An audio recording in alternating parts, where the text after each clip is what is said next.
नमस्कार आदित्य जी, बहुत-बहुत स्वागत है आपका। नमस्कार आपको, आपके दर्शकों को और thank you for inviting me again.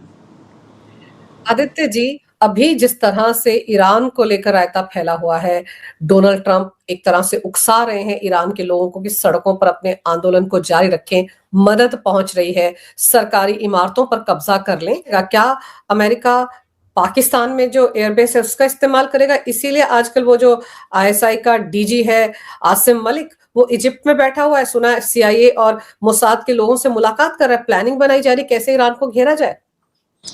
इसमें बहुत बड़ा पाकिस्तानी इन्वॉल्वमेंट है और ईरान को भी पता लग रहा है कि इसमें पाकिस्तानी जनरल्स का ही दिमाग चल रहा है हर जगह से।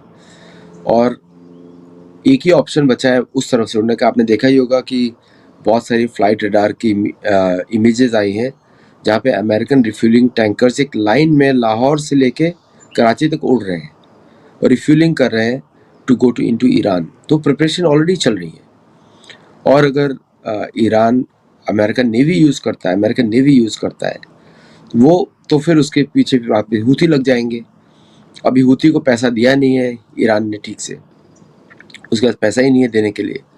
तो इसका मतलब है कि हूथी इस बार शांत रहेंगे, because last time American navy ने बहुत भयंकर तबाही मचाई थी यमन में, हूथी कंट्रोल्ड एरियाज में। तो America has no other option but to use Pakistan इस समय, और इराक, दोनों, इराक और पाकिस्तान। लेकिन इराक में प्रॉब्लम क्या है कि वहाँ के शिया पॉपुलेशन अमेरिकन के विरुद्ध ही काम करती है, तो इसलिए वो पॉपुलेशन भी अमेरिका को सपोर्ट करने वाली नहीं है।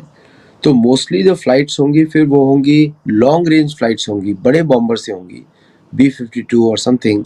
ये जर्मनी से उड़ के आएंगे, बॉम्बिंग करेंगे और वापस जर्मनी चले जाएंगे, या फिर जर्मनी से उड़ के आएंगे और डीगो गार्सिया में लैंड कर जाएंगे।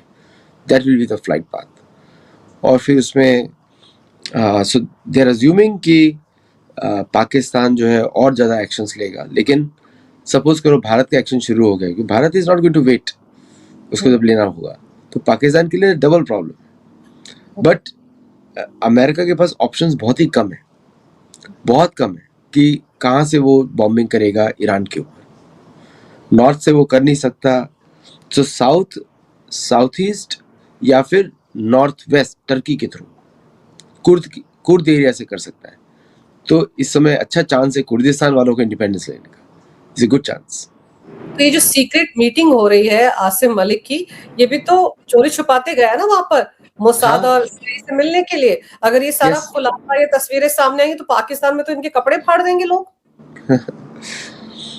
देखिए क्या है कि इजिप्ट, ये पूरा जो रीजन है ये अमेरिकन पावर के अंडर है। वेस्ट एशिया, पूरा वेस्ट एशिया और कुछ हद तक सेंट्रल एशिया भी। तो यहाँ पे रशिया और अमेरिका और चाइना तीनों compete कर रहे हैं।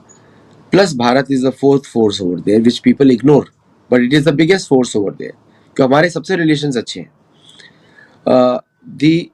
दी प्रॉब्लम क्या है कि इजिप्ट का मीटिंग को इतना पब्लिकली रिलीज करना बाय द मोसाद,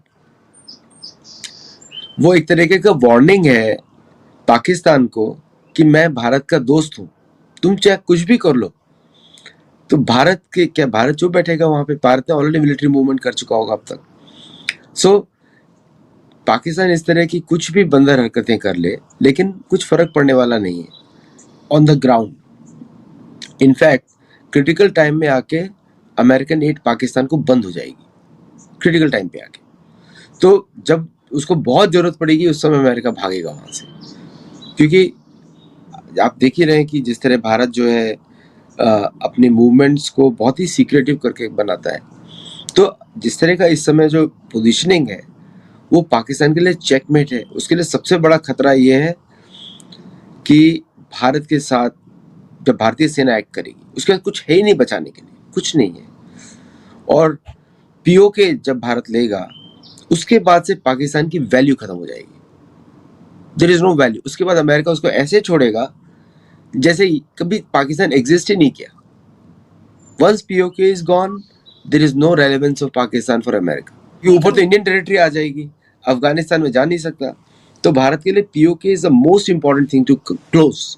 लेकिन ये जो मोसाद के साथ मीटिंग कर रहा है ये मुनीर का चमचा, तो ये क्या इजराइल के साथ अपनी दोस्ती बढ़ाना चाहते? क्योंकि इनको अच्छे तरीके से पता है कि इज़राइल के प्राइम मिनिस्टर ने कहा था कि जहाँ कहीं भी आतंकवादी होंगे मैं उनको ठोक दूँगा और वो भारत का दोस्त है, तो क्या इस तरह से वो कहीं कोशिश कर रहा है कि और करीब आ जाए इज़राइल के?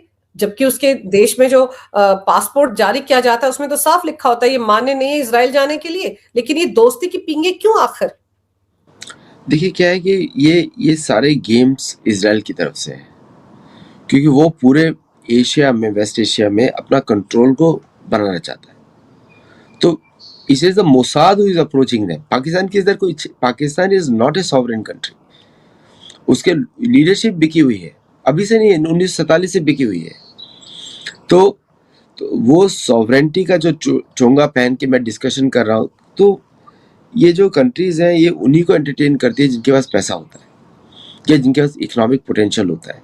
पाकिस्तान के पास ना कोई प्रोडक्शन है, ना कोई उसके पास ऐसा कोई रिसोर्सेज है, ना कोई उसके पास ऐसा कुछ है जो इनको दे सके। तो मोसाद और जितने भी एजेंसीज हैं, they are very smart agencies. Bharat के रॉ के जैसे ही स्मार्ट है, वो बोलती कम है, काम ज़्यादा होता है, एक्शन ऑन द ग्राउंड। तो वो पाकिस्तान को बुला रही है कि तुम हमें ट्रूप्स दो, हमें तुम्हारे लोगों की जान चाहिए, हमें तुम नहीं चाहिए, हमें पाकिस्तानी आर्मी की सर्विसेज चाहिए। तो पाकिस्तान की औकात तो चौकीदार वाली है, उसको चौकीदार तो बड़े रिस्पेक्टेबल होते हैं, I respect all of them, लेकिन पाकिस्तान की वही है, ही इज अ सिक्योरिटी गार्ड। तुम अपने ट्रूप्स लेकर आओ, तुम अपने मशीन्स लेकर आओ और हम उसको यूज करेंगे। दैट्स द ओनली एंगेजमेंट और रेलेवेंस ऑफ पाकिस्तान। तो उसको वही एंगेज किया जा रहा है कि आप यमन में आके सिक्योरिटी दो सऊदी की ट्रूप्स को, सऊदी के प्लेन्स उड़ाओ, आप इनके प्लेन्स उड़ाओ, और आपका काम है मैन पावर देना। That's what they looking for. Pakistan को तो एग्री करना ही पड़ेगा, there is no other option there. Aditya ji, अभी कुछ दिन पहले एक तस्वीर आई थी जिसमें कि हमास के आतंकवादी पाकिस्तान में थे और उनकी बड़ी आवभगत हो रही थी। क्या उस तस्वीर के सामने आने के बाद इजराइल ने ये डील कैंसिल की है? सबको मालूम है कि हमास की बॉम्ब मेकिंग फैक्ट्री का जो नो हाउ है वो पाकिस्तान से जाता था, सबको मालूम है। वो इंटरनेशनल टेरर यूनिवर्सिटी है Pakistan, the whole country right now, unfortunately. लेकिन ये सबको मालूम है, तो उसका वैसे ही यूज किया जाएगा। अगर आपको याद होगा कि जब अफगानिस्तान का इन्वेजन यूएस ने शुरू किया था टू रिमूव द सोवियत, मुजाहिदीन को जब आर्म किया था, ठीक है, तो उसके बाद पाकिस्तान का कोई यूज नहीं है, बिकॉज अब अफगानिस्तान भी हार चुका है, उसको बगराम बेस चाहिए था चाइना के विरुद्ध, तो पाकिस्तान कोई यूज नहीं है। उनको मालूम है कि ये अफगानियों के सामने भी नहीं टिक सकते, सो रेलेवेंस इज लॉस्ट। तो इसलिए उनको कोई इधर बुलाएगा उधर बुलाएगा, क्योंकि इट्स ए बिग लाइबिलिटी कि इतनी बड़ी पॉपुलेशन है और प्रैक्टिकली पूरी की पूरी टेरर से संबंधित है, तो कैसे इसको दबा के रखा जाए थ्रू मनी, इस तरह उसको दबा के रखा जाता है। तो लीडरशिप तो ऑलरेडी अमेरिका ने खरीद ली है, that was the only thing for America. और ऐसा नहीं कि आज खरीदी है, जिया लोग के टाइम में भी बिके हुए थे, पहले 1947 में भी बिक गए थे, MI6 खरीद के रखता था इनको। सो उनका रेलेवेंस इतना ही रहेगा, पाकिस्तान का कुछ ज़्यादा नहीं होगा इससे ज़्यादा। और भारत को तो फ्री रन दिया हुआ है, आप जब मर्जी ठोको, नो प्रॉब्लम। तो वो जो कहते हैं ना कि no free lunches and breakfast, तो उसके एवज में पहले तो पाकिस्तान आर्मी के लोगों को जाना था गाजा में, लेकिन अब जब वो नहीं जा रहे हैं तो इसीलिए पाकिस्तान के एयरबेस का इस्तेमाल खुलकर धड़ल्ले से करेगा अमेरिका। ये डील हो गई होगी विद इंडियन कंसर्न्स। एक सर्टेन लेवल के आप ईस्ट में नहीं आ सकते, तो वहां पे इंडियन नेवी एक्ट करेगी। तो ऑलरेडी सब डील्स वो सब हो चुकी हैं। इजराइल को भी मालूम है कि this a red line, you can not cross. मतलब सिंधु नदी के इस तरफ नहीं उड़ सकते आप, सिंधु नदी के उस तरफ ही उड़ सकते। तो all those deals are in place. तो पाकिस्तान को ऑलरेडी डिवाइड हो चुका है, अभी just a matter of time कि कब भारत डिसाइड करता है पीओके लेने का। और जैसे पीओके लेगा, चक्सगाम वैली पे ऑलरेडी चाइना उछलना शुरू कर दिया है, so that will be also taken care. Bharat ने तो क्लियरली बोल दिया है चक्सगाम वैली हम लेके रहेंगे, इसे पार्लियामेंट रेजोल्यूशन।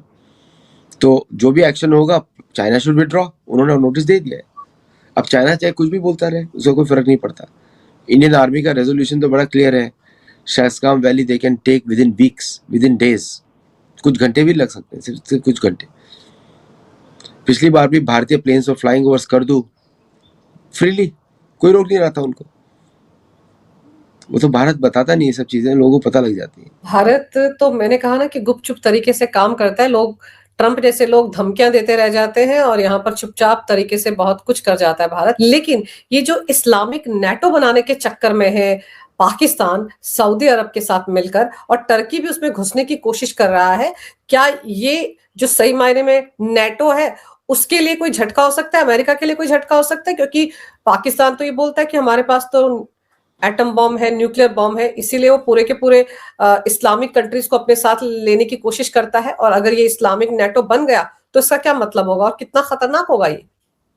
देखिए क्या है कि पाकिस्तान एक अमेरिकन कॉलोनी है, इसको ऐसे ही मान के चलना चाहिए। पाकिस्तान, सऊदी अरेबिया, टर्की, ये सारे अमेरिकन कॉलोनीज हैं। ये अमेरिका के बिना कुछ कर ही नहीं सकती। तो ये लोग बोल चाहे कुछ भी लें, अल्टीमेट गोल क्या है पाकिस्तान का कि वो they want to rent their soldiers for money, income का जरिया उनके लिए। सो आई डोंट थिंक कि Pakistan will be in any position to create NATO kind of organisation, क्योंकि पाकिस्तान पे जब भारत अटैक करेगा या करेगा, करना चाहेगा, तो कोई बचाने वाला नहीं आने वाला, कोई नहीं। क्योंकि अमेरिका तो भारत के को साथ ही चाहता है।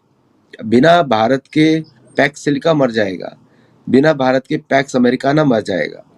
तो तो ये चेकमेट है पाकिस्तान के लिए। ये सब ख्याली पुलाव है, आज बनाएंगे कल उसको चेंज कर देंगे। और सऊदी अरेबिया को पाकिस्तान बचाएगा? आई don't think so. Saudi Arabia तो खुद ही इजराइल के एयरक्राफ्ट कवर में है। तो क्या पाकिस्तान पब्लिकली डिक्लेयर करेगा कि मैं इजराइल का सबसे बड़ा फ्रेंड बन चुका हूँ इस समय? तो पाकिस्तान के तो लोग ही उसको खराब, मतलब हालत खराब कर देंगे पाकिस्तान के अंदर। 75 देशों पर अमेरिका ने वीजा देने पर बैन लगा दिया है कि वहां के नागरिकों को वीजा नहीं दिया जाएगा, और उन देशों में पाकिस्तान भी शामिल है। हाँ, ये तो करना ही था उनको, बिकॉज इंटरनल सिक्योरिटी का बहुत प्रॉब्लम है। कल ही आपने देखा होगा कि करीब 5-6 बसें इलीगल्स की भेजी गई मिनेसोटा से, और ये बहुत सारे देशों से थे, सिर्फ सोमालिया से नहीं थे। तो सोमालिया के भी लोग काफ़ी भेजे गए वापस, जो एशिया से हैं उनको भेजा गया। तो उन्होंने तुरंत उसका लिस्ट लगा दिया कि इनको वीज़ा नहीं दिया जाएगा, बिकॉज वो लोग वीज़ा से ओवर स्टे करते हैं। उसमें पाकिस्तानी बहुत शामिल है। एक्चुअली इंडियंस भी बहुत सारे हैं जो वीज़ा ओवर स्टे करते हैं, तो उनको भी शामिल किया जाएगा। अभी वो इंडिया से डर के मारे नहीं कर रहे हैं, इसलिए इंडिया का नाम नहीं है इसके अंदर। तो डर रहे हैं कि भारत जो है तगड़ा एक्शन लेगा या भारत उनके विरुद्ध काम करेगा, तो थोड़ा डर भी है उनके अंदर भारत के विरुद्ध, इसलिए वो भारत के विरुद्ध एक्शन नहीं, लेकिन भारत को भी इंक्लूड करेंगे इन फ्यूचर। ऑलरेडी आपने देखा होगा एक H1B कैंडिडेट को लीगली जो यहाँ पे था, उसको किस तरह बुरी तरीके से मार के उसको इंडिया भेजा गया।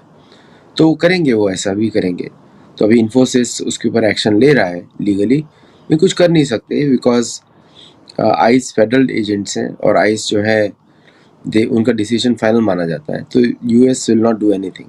लेकिन ये इस पे तो जो कर रहे हैं वो एक्चुअली इंटरनल सिक्योरिटी के लिए कर रहे हैं, क्योंकि बहुत सारे देश इंक्लूडिंग रशिया, उनके जासूस भी अमेरिका में है। जैसे अमेरिका के जासूस भारत में या दूसरे देशों में उनके भी हैं, तो उनको भी पकड़ रहे हैं वो लोग।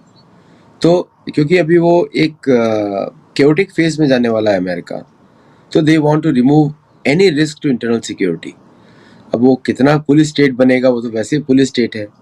तो अमेरिका तो वैसे ही पुलिस स्टेट है। जो डेमोक्रेसी जो आप समझते हैं वो अमेरिका में नहीं है। अमेरिका में जो पुलिस है, their role is bigger than most of the democratic institution. तो इसलिए वो एक्सपेक्ट करना जो भारत में, एक्चुअली मैं कभी भारतीयों को बोलता हूँ कि आपके उधर जो फ्रीडम है वो अमेरिका में आपको नहीं मिलेगी। इंक्लूडिंग जो भी आप एड्स लगा देते हैं सड़क के चारों ओर, किसी तरह के भी एड्स लगा देते, वो यहाँ पे नहीं होता। यहाँ पे you have to pay for everything to put an add.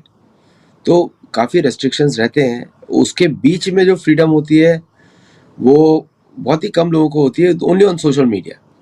बाकी सड़क पे आप कुछ नहीं कर सकते, उस पर आपका एक्शन हो सकता है। आप कहीं पे नमाज नहीं पढ़ सकते, मुसलमान लोग नहीं पढ़ सकते, भारत में तो इतना गंदगी मचाते हैं कि सड़क के बीच में पड़ लिया, यूके में सड़क के बीच में पड़ते हैं। Actually UK is more radicalised than the Middle East also nowadays. तो इस सबको रोकने के लिए सब काम कर रहे हैं वो। अभी तो मिनेसोटा शुरू किया है, मिशिगन पहुंचने वाले हैं, तो then will see even worse actions. जैसे अभी आपने कहा ना कि सड़क पर बैठकर नमाज पढ़ते हैं मुसलमान, खासतौर पर यूके में भी। आप देखो यूके में ग्रूमिंग गैंग ने क्या किया है और वहां पर कैसे सिख समुदाय के लोग इकट्ठा हो गए हैं। पाकिस्तान से जुड़े लोग हैं वो सब भी। बिल्कुल। और प्रॉब्लम क्या है कि यूके का जो मोनार्की है उसके बहुत सारे मेंबर्स भी उधर इन्वॉल्व है, इसीलिए यूके की पुलिस एक्शन नहीं लेती है। बिकॉज अगर वो मेंबर्स इन्वॉल्व नहीं होंगे तो पाकिस्तानी ग्रूम्स को कैसे रखेंगे। तो यूके के अंदर जो केओस है वो ऑर्गेनाइज केओस है और कीयर स्टारमर उसको हेड करते हैं। तो जो भी लेबर पार्टी कर रही है वहाँ पे वो उसका बैकिंग है मोनार्की में। तो पाकिस्तानी ग्रूमिंग गैंग के विरुद्ध कुछ कर ही नहीं सकते वो लोग, क्योंकि एक प्लान के विरुद्ध लाएगी। मैं तो ये बोलता हूँ कि यूके को उसका कर्म मिल रहा है जो उसने भारत में किया था, इसलिए मैं बिल्कुल दुख नहीं होता जो हो रहा है यूके के साथ। अभी जिस तरह से ईरान को लेकर रायता फैला हुआ है, क्या लगता है आपको, क्या करेगा अमेरिका? क्या उसके पास एयर स्ट्राइक का ऑप्शन अभी भी है या नहीं? बिल्कुल है, ऑलरेडी प्लेन्स मूव कर ही रहे हैं। कल ही KC-135 टैंकर्स मूव टू हवाई। पिछली बार भी हुआ था, हवाई के थ्रू वो पहुंचे थे एशिया। तो उनका प्लान बहुत बड़ा है एयर स्ट्राइक का। प्रेसिडेंट ट्रम्प ने ऑलरेडी बोल भी दिया है कि एयर स्ट्राइक करेंगे वो। और ईरान भी तैयार है कि वो भी युद्ध करेंगे, क्योंकि ईरान ने जो अपराइजिंग हुआ था उसको तोड़ दिया है। तो पूरा अपराइजिंग था स्टारलिंक के थ्रू, तो उन्होंने स्टारलिंक को हैक कर लिया, उसको बंद कर दिया। तो वो अपराइजिंग अब रुक गया है, और प्लस हैवी वायलेंस, 20 से 30 हज़ार लोग मर गए। तो इस तरह के एक्शन उन्होंने लिए हैं विच इज़ टोटली इनह्यूमन। मैं बिल्कुल सपोर्ट नहीं करता उस एक्शंस को। लेकिन ये सारा उकसाया था इजराइल और अमेरिका ने। उन्होंने सोचा था कि यहाँ पे इस तरह का रेवोल्यूशन कर देंगे और शाह पहलवी को लेकर आ जाएंगे। यहाँ तक कि शाह पहलवी ने ये भी बोला ईरानियन रेवोल्यूशनरी गार्ड्स को कि आप रिबेल करो, तो वो भी सक्सेसफुल नहीं हुआ। तो इसका मतलब ये है कि अभी भी रिजीम की ताकत बहुत ज़्यादा है वहाँ पे। तो the only way that can be destroyed is through air strike. और तो इसलिए वो करेंगे, वो अटैक करेंगे उसके ऊपर। ऑलरेडी कुर्द से उधर अटैक करना चाहते हैं, पाकिस्तान के बलूचिस्तान से घुसना चाहते हैं, प्लस जो साउथ इराक के बॉर्डर के थ्रू, जो सदर्न और इराकी बॉर्डर है ईरान का, वहाँ से घुसना चाहते हैं। So all those things are going on. और जिस तरह का प्लेन का मूवमेंट हुआ है KC-135 का पब्लिकली रिपोर्टेड इवेंट है, तो उसमें तो डेफिनेटली वो प्लान्स उसी तरफ जा रहे हैं, एक्शन ऑन ईरान।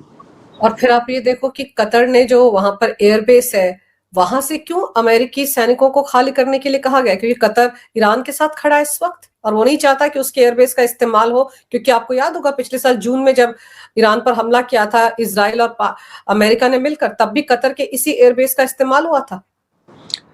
कतर को मालूम है कि अगर ईरान ने टारगेट किया तो कतर तो गायब हो जाएगा, उसका कोई एयर डिफेंस ही नहीं है, और Qatar is not very far. तो ईरान के लिए Qatar is a easy target. तो कतर तो इस तरह की बातें करेगा, लेकिन फिर कतर जो है हमेशा इसे कॉलोनी, वो अमेरिकन कॉलोनी है, वो अमेरिका की वजह से टिका हुआ है। तो Qatar will publicly deny but privately entertain. जैसे जब इजराइल ने अटैक किया था कतर पे, दोहा पे कुछ लोगों को टारगेट किया था, वो प्लेन तो कतर बेस से उड़े थे, इजरायली प्लेन कतर के US बेस से उड़े थे, वो कोई दूर से चल के नहीं आए थे। तो कतर जो बोलता है और जो करता है, दो अलग अलग चीज़ें हैं। Qatar is a Sunni country, Iran is a Shia country, और सुन्नी और शिया के बीच में तो it's almost like a fight till the last life, ऐसा है। तो कतर के बोलने पे कुछ फर्क नहीं पड़ता किसी को। लेकिन सऊदी अरब के बोलने पर फर्क पड़ता है, क्योंकि सऊदी अरब ने भी कहा है कि अगर ईरान पर हमला हुआ तो फिर एक और नए वॉर को, वर्ल्ड वॉर को एक तरह से जन्म देंगे डोनाल्ड ट्रंप। वर्ल्ड वॉर तो किसी भी हालत में नहीं होगा। देखिए ये बेकार की बात है वर्ल्ड वॉर होगा, क्योंकि उसके अंदर भारत नहीं है। वर्ल्ड वॉर 1 और 2 इसलिए हुआ कि भारतीय ट्रूप्स थे, कॉलोनी ट्रूप्स थी वर्ल्ड वॉर 2 में, यूरोपियन वॉर 2, उसमें भारतीय ट्रूप्स थे। अगर भारत और चीन नहीं होंगे तो कौन सा वर्ल्ड वॉर होगा। तो इसलिए ये यूरोपियन वेस्टर्न वॉर्स हैं for control of the West Asia, क्योंकि वहाँ का तेल, सारी refineries are ready for the oil for that region. तो इसलिए वेनेजुएला का ऑयल तो फेल हो गया, इज सो हैवी कि उसको इस टू मतलब वो इकोनॉमिकली वायबल नहीं। तो वापस जो पहले उछल रहे थे वेनेजुएला पे, अब वापस आ गए वेस्ट एशिया पे। तो इवेंचुअली तो सारी एशियन कंट्रीज को बोलना पड़ेगा कि आप वेस्टर्न हेमिस्फीयर की बात करते हो, हम ईस्टर्न हेमिस्फीयर की बात करते हैं, तो America versus rest of the world, आप रहो वहाँ पे जहाँ पे आपका देश है, और यहाँ पे आप आओगे तो फिर यहाँ पे यू टू पे टैक्सेस। तो अब अमेरिका की परेशानी बढ़ने वाली है, और क्योंकि खुद ही के जो पॉलिसीज हैं उनको ही लोग यूज करके उनको आंसर देने वाले। तो ये देखिए सऊदी अरेबिया का क्या है, ये सऊदी अरेबिया काफ़ी वीक एरिया में है, वीक स्पॉट पे है। द रीज़न ये है कि उसकी खुद की कोई इकॉनमी नहीं है तेल के अलावा, नंबर वन। दूसरा, उसका स्वयं उसके जो वही जो सऊदी जो पेनिनसुला है उसमें ही यूएई है जो सऊदी अरेबिया के विरुद्ध काम करता है। उसी के अंदर उसके थोड़ा साउथ में उसी पेनिनसुला में आपका इजराइल भी है, उसी पेनिनसुला में कतर भी है, उसी पेनिनसुला के थोड़ा सा बाहर इस इराक और ईरान। तो सऊदी अरेबिया को तो अपने पड़ोस में युद्ध कितने सालों से देख रहा है वो, और प्लस यमन के यूथी रेबल्स ने जो उसका हालत किया था रिफाइनरीज पर अटैक करके। सऊदी के तो पब्लिक स्टेटमेंट्स आए हैं कि they were asking for American help for whole night, but American did not respond. तो सऊदी अरेबिया का trust on America is all time low, even though सारे वेपन्स वो अमेरिका से ही खरीदता है। तो अगर कोई ईरान रिटेलिएशन होता है तो पर्सनली कम्युनिकेट किया होगा ईरान ने कि we will destroy your economy, क्योंकि ईरान के पास कैपेसिटी है, उसकी खुद की मिसाइल्स हैं और उसके सारे अटैक्स मिसाइल्स और ड्रोन्स के थ्रू होने वाले हैं। तो वो तो थोक के भाव में बना रहा है in numbers which you can not even count. आपको याद होगा 650 मिसाइल ईरान के इजराइल को घुटने पे लेकर आ गए थे 9 दिन में। 650 से लोग बोलते हैं 2000, बट ऑफिशियल काउंट है 650 लार्ज मिसाइल्स घुटने पे लेकर आ गए थे। और अगर हम उसके ड्रोन्स देखें, drones were use 16 to 20,000 drones on Israel. इतने ड्रोन्स में तो सऊदी अरेबिया को कोई प्रोटेक्ट करने आने वाला नहीं, अमेरिका नहीं आएगा। सी लैंड इज वेरी बिग, चाहे वो डेजर्ट ही हो, लैंड इज वेरी बिग। उसमें जो वॉल्यूम मैटर्स, वॉल्यूम में ईरान इज वेरी बिग अगर देखा जाए तो, उसके जो प्रिपरेशन उसने की हुई है। सो इसलिए सबको डर है, और किसी को ये यकीन भी नहीं है कि शायद उसके न्यूक्लियर बॉम्ब हो यूज़ कर दे। तो अगर उसने यूज़ कर दिया तो ईरान अमेरिका भाग जाएगा। सो दे आर सेइंग कि नहीं है, और ईरान बोल रहा है हमारे पास। So this is the problem with Saudi Arabia, that's why they don't want to be included in the war. कोई भी देश नहीं इंक्लूड होगा, यूएई भी नहीं होगा।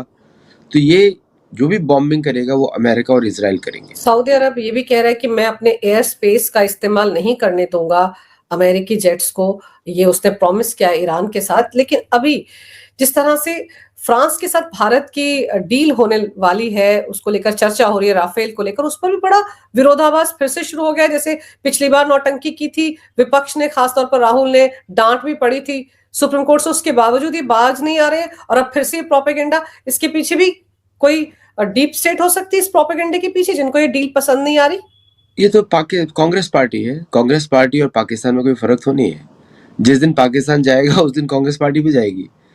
So it's Congress party of India, Rahul Gandhi का सारा गेम तब तक ये जब तक पीओके भारत नहीं लेता। तो भारत के लिए इंटरनल सिक्योरिटी के लिए भी पीओके जरूरी है, एक्सटर्नल सिक्योरिटी के लिए पीओके जरूरी है। और पाकिस्तान तो आर्टिफिशियल नाम है, 1935 में रखा गया था, उस जगह का नाम ही नहीं है। हमारे तो पुराने नक्शों में नाम ही उसका कुछ और है, पंचनद देश, सिंधु देश, बलोची, हमारा तो नाम ही अलग है उन सबका। तो आर्टिफिशियल नाम को हटाने में कितना देर लगती है, डिक्शनरी में डिलीट कर दो और क्या है। तो it's not even a concern. जिस दिन वो जाएगा कांग्रेस पार्टी भी जाएगी, बिकॉज कांग्रेस पार्टी तो वहीं से जिंदा रहती है। पहले डिमोनेटाइजेशन जब किया था मोदी जी ने, किसको सबसे बड़ा दुख हुआ था? कांग्रेस पार्टी को दुख हुआ था, क्योंकि उनकी सारी इनकम की स्रोत चली गई, नकली पैसे पे थी। और अभी भारत के दुश्मनों के साथ हाथ मिला के घूमते, वो तो अमेरिका में दिखता है लोगों को। Forget about other people, American government is surprise, ये मिल किससे रहा है? तो तो अमेरिकन गवर्नमेंट नोस इसका कोई पॉलिटिकल फ्यूचर नहीं है। तो जब पॉलिटिकल फ्यूचर नहीं होगा तो अमेरिका आप पे पैसा क्यों लगाएगा? आप अमेरिका को तो डील चाहिए। जब आपका रेलेवेंसी नहीं कंट्री के अंदर, आप इंपॉर्टेंट नहीं है, चाहे आप कहीं भी घूम लो दुनिया में, तो वो तो अमेरिकन इंटेलिजेंस इनको फॉलो करके उत्तर देगा भारत को, ये इधर है, ये इधर है, इससे ये बात हुई, वो ये करेगा। तो इसीलिए तो मोदी जी कुछ बोलते नहीं, क्योंकि सब मालूम रहता है सबको किसने किसके साथ क्या बात करी। और गुड थिंग है, जिसके साथ भी बात करता है, ही डजंट नो कि वो शायद FBI का एजेंट हो, CIA का एजेंट हो, ही डजंट नो। और पीछे से भारतीय गवर्नमेंट को सारी इन्फॉर्मेशन दे रहा हो कि entrapment is very legal in foreign affairs. तो एंट्रैपमेंट कर दिया होगा इसका कहीं पे, और इसकी सारी पिक्चर्स क्या पता रॉ के पास हो, जब मर्जी रिलीज कर दे। So he is a done case. अभी ये देखना है कि भारत के लोग उसको वोट कितना देते हैं, वो तो दे ही नहीं रहे। राफेल पे इतना हाय तौबा क्यों हो रहा है? वो पहले भी तो एक्चुअली डर, ये पाकिस्तान का डर है, रशिया का डर है। रशिया भी इन्वॉल्व रहता है क्योंकि उसको भी अपने प्लेन्स बेचने हैं। इसका जो हायतौबा जो भी मच रहा है, इंडियन एयरफोर्स की नीड है। हम और आपका इसमें कोई लेना देना नहीं है। अगर कोई प्लेन इंडियन एयरफोर्स सिलेक्ट करती है, you and I cannot do it. अगर कोई बोलता है कि मुझे ब्लू जीन्स अच्छी लगती है, तो उसको ब्लू जीन्स ही अच्छी लगती है, उसमें उसका काम चल जाता है। तो इंडियन एयरफोर्स जो प्लेन सिलेक्ट करेगी, हम लोग बोलेंगे ठीक है, बहुत बढ़िया प्लेन है। तो भारतीय गवर्नमेंट का भी वही स्टैंड है। It's a professional to decide what they want to defend India. अब पाकिस्तान से कनेक्टेड लोग, कांग्रेस के कनेक्टेड लोग उल्टा सीधा सोशल मीडिया पे कर रहे हैं। इसलिए मैंने कल एक्स पे डाला भी था, मैंने बोला था हु इज प्रोटेस्टिंग, कौन है ये लोग? तो अल्टीमेटली वही नाम आएंगे, पाकिस्तान, फिर उसके पीछे CIA, फिर उसके पीछे ये नाम आएंगे, सारे नाम वही आएंगे। F-35 तो अमेरिका चाहे एवरेस्ट से जंप लगा दे पैराशूट से, नहीं लेने वाला भारत। अमेरिका F-22 पे जंप लगा दे, अमेरिका देता भी नहीं F-22, नहीं लेगा भारत। Is economically unviable. और प्लस आपका किल स्विच आपके हाथ में है। तो भाई अब सपोज करो कल इंडियन अमेरिकन एयरफोर्स डिसाइड करती है तेजस लेने का, तो उसका डिसीजन है, वो क्यों ले रही है, उसको क्या चाहिए, उसमें हमारा क्या लेना देना। सो इससे इररेलेवेंट प्रोटेस्ट जो कर रहे हैं, कि लोग बोल रहे हैं कि इतना पैसा आप इन्वेस्ट कर सकते थे, इधर कर सकते थे, वो कर सकते थे, वो समय नहीं है। अभी इमरजेंसी प्रोक्योरमेंट है, भारत को अपनी फ्लीट स्ट्रेंथ मेंटेन करनी है। तो इसलिए there is no other option to take a stand alone, और ये क्विकली लेना पड़ेगा, और बाकी भी पैसे इन्वेस्ट करना पड़ेगा इंजन पे। जैसे चाइना ने इन्वेस्ट किया $42 बिलियन इंजन बनाने में, रिसर्च में, $42 बिलियन। उसके बाद उनके इंजन निकले हैं। तो भारत को भी उस लेवल का प्लानिंग करना पड़ेगा, बिकॉज भारत जैसा country can not be dependent on Russia, China, और रशिया, फ्रांस और USA ऑल्सो फॉर एनीथिंग। तो इसलिए भारत को भी अपना खुद का डेवलपमेंट करना पड़ेगा। India has engineering skills, India has metallurgy, India has ऐसा कुछ है उनके पास। अगर वो क्रायोजेनिक इंजन बना सकते हैं तो ये तो छोटी सी बात हो जाएगी। लेकिन डोनाल्ड ट्रंप जो इरादे रखते हैं ग्रीनलैंड को लेकर या ईरान को लेकर, अब तो फ्रांस के राष्ट्रपति भी फरमा रहे हैं कि डोनाल्ड की धमकियों को हल्के नहीं लेना चाहिए, उनको सीरियसली लेना चाहिए। तो मतलब यहाँ वहां से वो एक तरह से अपनी सिफारिशें लगा रहे हैं कि उनको सीरियसली ले ले ईरान। देखिए क्या है कि Europe has more military strength than USA, ये फैक्ट है ऑन पेपर। लेकिन उनके अंदर दम नहीं है डिसीजन लेने का। अगर ग्रीनलैंड को बचाना चाहते हैं तो Europe has more assets than USA। मैं बड़ी सरप्राइजिंग बात बोल रहा हूँ आप सबको कि शायद लोग शॉक हो जाएंगे, क्योंकि 29 कंट्रीज हैव इंडस्ट्रीज, और लेकिन कभी भी यूरोपियंस किसी ऑर्गेनाइज आर्मी के विरुद्ध युद्ध नहीं कर पाए, उनके अंदर क्षमता नहीं है। अब वो उसी स्टॉक के लोग अमेरिका आए, और इन लोगों ने, आप देखिएगा कि अमेरिका शुरू में बड़ा हू हा करके निकलता है और शुरू में बम्बार्डमेंट करता है, फिर उसके बाद भाग जाता है। तो इनमें से किसी में भी दम नहीं लंबी लड़ाई लड़ने का। और रशिया ने भी क्लेम डाला है ग्रीनलैंड के ऊपर, बाय द वे। और लेकिन ग्रीनलैंड न रशिया का है, न यूरोप का है, न अमेरिका का है। Greenland belongs to Inuit people. Inuit जो वहां के नेटिव अमेरिकन है, बाय द वे उनके जीन्स पूल्स हमसे आपसे मिलते हैं, हमारे लिए तो भारतीय हुए। मैं ये शौक हूं कि भारत ने क्यों नहीं क्लेम किया। कि इन्विट के लोग तो हमारे जीन पूल के हैं, तो हमारी सेना उधर लगनी चाहिए, let us be the peace maker. तो इसमें भारत का तो, क्योंकि डेनमार्क भी इलीगल ऑक्यूपेशन में, उसकी जमीन नहीं है। अमेरिका तो खुद ही एक कॉलोनी है, ब्रिटिश कॉलोनी है। कनाडा भी ब्रिटिश कॉलोनी है। अलास्कन लोगों के साथ उसका जीन पूल मिलता है, वहां पे अपाचे रहते हैं, वहां के इन्विट लोग हैं, नॉर्दर्न कनाडा के इन्विट लोग हैं। तो इस पे किसी का क्लेम नहीं जाता, ये इन्विट लोगों की जगह है। यूरोप ने क्या किया, वहां की महिलाओं को स्टेरलाइज किया डेनमार्क ने, ताकि वो बच्चे नहीं पैदा करें। अमेरिका भी वही करने वाला है। तो जो वहां के निवासी हैं, आप उनको $1 लाख जिसकी कोई वैल्यू नहीं है आजकल, क्या करोगे उसको लेके? और यूरोप उसको क्यों डिफेंड करेगा? तो ये सब जो है थोड़ा ड्रामा चल रहा है। उसके बाद ये लोग सब अमेरिकन की सुपीरियरिटी मान लेंगे, बिलीव मी। लेकिन ईरान के ऊपर एयर स्ट्राइक करना और ईरान रिटेलिएट ना करे, ईरान वेनेजुएला जैसा नहीं, ये तो डोनाल्ड ट्रंप भी समझते हैं, इसीलिए बड़े सोच विचार करके हाथ डालने की कोशिश हो रही है ईरान पर। देखिए, लास्ट टाइम भी इराक पे जब अटैक किया था, अमेरिका ने 28 कंट्रीज का कोलिशन बनाया था। पैक ऑफ वुल्व्स बोलते हैं, भेड़िया का झुंड। तो अमेरिका अकेला कभी अटैक नहीं करेगा, यहाँ पे इजराइल भी इन्वॉल्व रहेगा, और इजराइल बैक स्टेप लेगा, आगे नहीं आएगा, क्योंकि उसको पिछले मालूम है युद्ध में क्या हुआ। 12 दिन में हालत पतली हो गई थी इराक की, ये इजराइल की। तो इसलिए ये वापस आए हैं। पहले इन्होंने रिजीम चेंजिंग ऑपरेशन किया है स्टार्लिंग के थ्रू, वो भी अनसक्सेसफुल हो गए। मैं उसके रिजीम के बिल्कुल भी फेवर में नहीं हूँ, बाय द वे। मैं ज़ोरोस्ट्रियंस के फेवर में हूँ, जो भी आना चाहता है। जो रेबल्स हैं उनके पास कोई लीडरशिप नहीं है। राज पहलवी तो सीआईए का आदमी है, तो उसके बाद में वो तो वैसे लुटाएगा ईरान को जैसे पहले लुटाया गया था। जैसे बांग्लादेश में यूनूस है, वही होने वाला है ना अगर वो आता है तो। एग्जैक्टली। तो और क्या आपको लगता है कि इस्लामिज्म एक दिन में गायब हो जाएगा वहां से? नहीं होगा। तो बड़ा केयरफुली, इसलिए भारत का statement is very very wise. आज फॉरेन मिनिस्टर के साथ बात करी जयशंकर जी ने, बिल्कुल। तो भारत का स्टेटमेंट इज वेरी वाइज। हम कंटिन्यू रखेंगे जो हमारा काम चल रहा है, हम बिल्कुल इंटरफेयर नहीं करते, ना हम फेवर में है ना अनफेवर में। भारत भी चाहता है वो रिजिम जाए, भारत भी चाहता है ज़ोरोस्ट्रियंस वापस आए, लेकिन ईरानी लोगों के पास ऑप्शंस नहीं है। Devil and the deep sea, एक साइड तो राक्षस बैठा हुआ है, दूसरी साइड गहरा समुद्र है। अब दोनों में से किसको चूज करें? और बेचारे मासूमों की जान जा रही है जो कि ज़ोरोस्ट्रियन के लिए लड़ रहे हैं, बाय द वे। और अमेरिका चाहता है चर्च घुस जाए, क्योंकि चर्च के थ्रू रिजिम चेंजिंग होता है। जहां भी चर्च भेजा जाते हैं वहां पे सब जगह रिजिम चेंजिंग के लिए होते हैं। वहां पे डेमोक्रेसी को यूज करके, जैसे भारत के साथ चल रहा है, नॉर्थ ईस्ट में किया सक्सेसफुली, नॉर्थ ईस्ट में एग्जीक्यूट किया since the time of Nehru. यही ब्रिटिश का प्लान था, रिलीजियसली कन्वर्ट कर दो और फिर उसके बाद वही लोग सरकार बनाएंगे, सरकार क्रिश्चियन हो जाएगी, फिर हिंदुओं को मारना शुरू कर दो। जो इस्लाम वाले करते हैं वही क्रिश्चियंस भी करते हैं, सेम चीज वही करते हैं।